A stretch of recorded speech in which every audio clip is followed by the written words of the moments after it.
देख रहे हैं एसपीएन 9 न्यूज। मैं हूं रोहित वर्मा। कोरोना वायरस को लेकर केंद्रीय स्वास्थ्य मंत्रालय की तरफ से सोमवार सुबह जो आंकड़ा जारी हुए हैं वे कुछ राहत देने वाले हैं। स्वास्थ्य मंत्रालय के आंकड़ों के मुताबिक पिछले 24 घंटों में आए कोरोना वायरस के नए मामले रोजाना आने वाले मामलों में 3 महीनों में सबसे कम है। इतना ही, कोरोना से होने वाली मौतों के आंकड़ों में भी कमी देखने को मिली है। रोजाना होने वाली मौतों का आंकड़ा 500 के नीचे आ गया है। देश में कोरोना के एक्टिव केस लगातार कम हो रहे हैं और रिकवरी की दर लगातार बढ़ रही है।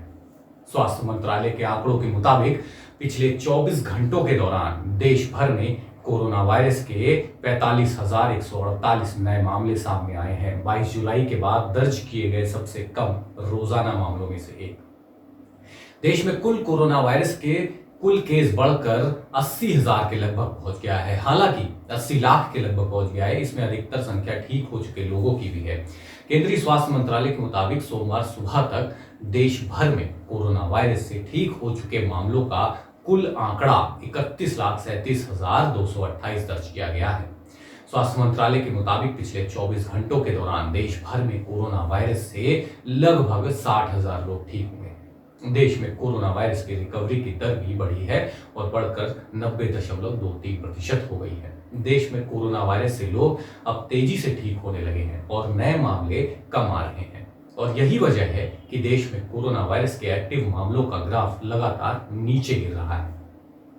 पिछले 24 घंटों के दौरान देश भर में कोरोना वायरस के एक्टिव मामलों में 14,437 की कमी दर्ज की गई है और देश में सिर्फ 6,53,000 एक्टिव केस बचे हुए हैं, जो देश में अब तक आ चुके कुल कोरोना वायरस मामलों का 8.26% है। कोरोना की वजह से जान गंवाने वालों के आंकड़ों में भी पहले के मुकाबले गिरावट दर्ज की है। स्वास्थ्य मंत्रालय के मुताबिक पिछले 24 घंटों के दौरान देश भर में कोरोना की वजह से 480 लोगों की जान गई है। आज तक देश भर में ये जानलेवा वायरस कुल 1,19,014 लोगों की जान ले चुका है। हालांकि कोरोना के लगातार घट रहे एक्टिव मामलों के बावजूद सरकार कोरोना को हल्के में नहीं ले रही और लगातार टेस्टिंग को बढ़ाया जा रहा है। पिछले 24 घंटों के दौरान देश भर में कोरोना वायरस के 9.39 लाख से ज्यादा टेस्ट हुए हैं और देश में कुल कोरोना टेस्टिंग का आंकड़ा 10.34 करोड़ को पार कर गया है। वैश्विक स्तर पर कोरोना वायरस के मामलों की बात करें तो दुनिया भर में कुल मामलों का आंकड़ा बढ़कर 4.33 करोड़ के पार पहुंच गया है। अब तक दुनिया भर में कोरोना वायरस की वजह से 11.60 लाख से ज्यादा लोगों की मौत हो चुकी है। हालांकि पूरी दुनिया में 3.19 करोड़ से ज्यादा लोग कोरोना वायरस से ठीक भी हो चुके हैं। दुनिया भर में कोरोना वायरस के सबसे अधिक मामले अमेरिका में हैं, जहां पर 88.90 लाख से ज्यादा केस सामने आ चुके हैं और 2.5 लाख से ज्यादा लोगों की जान जा चुकी है। इसके बाद भारत का स्थान है और भारत के बाद तीसरे नंबर पर ब्राजील है, जहां पर लगभग 53 लाख मामले सामने आए हैं और 1.57 लाख से ज्यादा लोगों की जान गई है। रूस में भी लगभग 15 लाख से ज्यादा केस सामने आ चुके हैं और 26,000 से ज्यादा लोगों की जाने गई हैं। इन देशों के अलावा यूरोप में हालात तेजी से खराब होते जा रहे हैं। फ्रांस में कोरोना वायरस मरीजों का आंकड़ा 11 लाख के पार पहुंच गया है, जिसमें करीब 10 लाख एक्टिव केस हैं। कोरोना वायरस दुनिया भर में लाखों लोगों की जान ले चुका है। इस वायरस का खतरा अभी भी विश्व भर में बरकरार है। हालांकि भारत में कम होते नए मामले और बढ़ता रिकवरी रेट राहत की सांस दे रहा है, लेकिन खतरा अब भी टला नहीं है, खासतौर पर उन लोगों के लिए जो कोरोना वायरस से ठीक हो गए हैं। कोरोना वायरस से रिकवरी होने वाले लोगों के लिए अब प्रदूषण जानलेवा हो सकता है। ऐसे लोगों को डॉक्टरों की सलाह है कि अगर वो उच्च वायु प्रदूषण वाली जगह में रह रहे हैं तो फ्लू का टीका लगवा लें।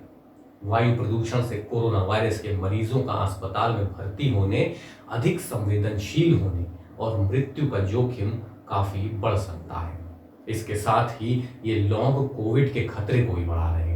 इसका मतलब ये है कि जो लोग कोरोना से ठीक हुए हैं उनमें हफ्तों या फिर महीनों तक लक्षण देखे जा सकते हैं। रोम के अस्पताल में हुए एक अध्ययन से पता चला है कि 143 मरीजों में से 87% में ठीक होने के 2 महीने बाद भी कई लक्षण दिखाई दिए हैं। मरीजों में खांसी, थकान, दस्त, मांसपेशियों में दर्द, फेफड़ों, दिल और किडनी में दिक्कत जैसी लक्षण पाए गए हैं। अमेरिकन मेडिकल एसोसिएशन के जर्नल जामा का कहना है कि रोम के अध्ययन में क्रॉनिक लॉन्ग कोविड के आधे से अधिक पेटेंट के साथ थकान सबसे आम लक्षण मिला है।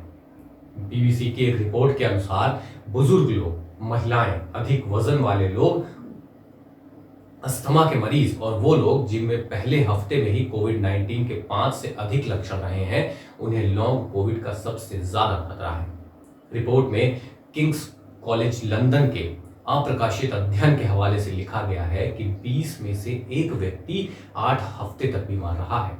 बिना लक्षण या फिर हल्के लक्षण वाले लोगों में भी ठीक होने के बाद लक्षण पाए गए हैं, जो महीनों तक जारी रह सकते हैं। बढ़ता प्रदूषण और सर्दी जुकाम ठीक होने वाले लोगों की मुश्किलों को और बढ़ा सकता है। इस मामले में अखिल भारतीय आयुर्विज्ञान संस्थान यानी एम्स के निदेशक डॉक्टर रणदीप गुलेरिया कह चुके हैं कि त्योहारी मौसम में बढ़ता प्रदूषण, कम होता तापमान, बढ़ती भीड़ आदि से हर कोई जोखिम में है। वहीं जो लोग लॉन्ग कोविड का सामना कर चुके हैं, उन्हें ऐसे में फ्लू की वैक्सीन ले लेनी चाहिए। दिल्ली एनसीआर में भी प्रदूषण का स्तर काफी अधिक हो गया है। बीते कुछ दिनों से यहाँ लोगों को सांस लेने में भी दिक्कत आ रही है। इसलिए अपना और अपनों का ख्याल रखिए। अगर आपको ये वीडियो पसंद आया तो इसे लाइक करें और कमेंट करके भी हमें जरूर बताएं। नमस्कार।